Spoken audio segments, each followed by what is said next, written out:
झूठ बने कच्चे अमरूद खाती काहे रउआ रूठ जाने। अच्छा हाँ जी नहाई ले लू गंगवा ए गोरी हो खेललू हो खेला केकरा संघा वाले टवलू लहंगावा ए गोरी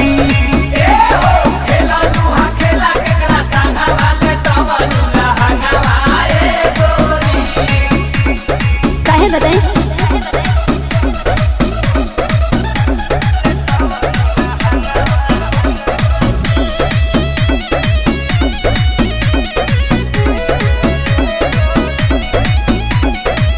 बोलो ना वही से तू कहे काहे चली ला रहे तो लागे लड़ाहे का विचार बा बोलो।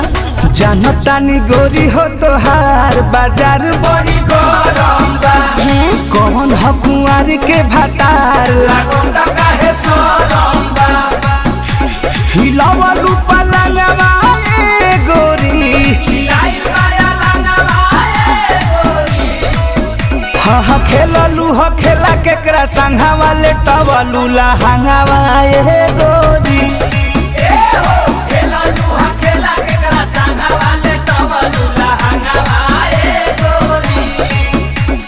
नहीं बताइए।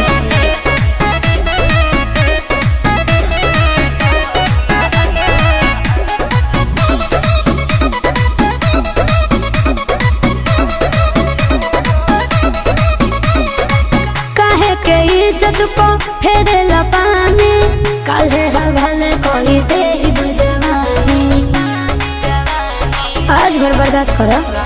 लागेला पियास ये जान कहेलू कुआ खो देगे आंसू फिरी आंसू के बाद पियई हो परमो देके ना करी हो तू रंगवा है गोरी नहीं तो होई रंगवा है गोरी हा खेललू हो खेला केकरा संघा वाले टवलू लहंगा है गोरी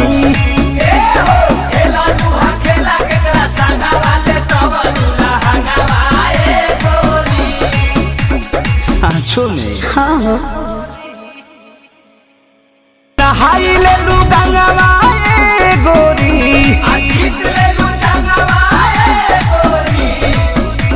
हो खेललू हो खेला केकरा संघा वाले टवलू लहंगावा ए गोरी।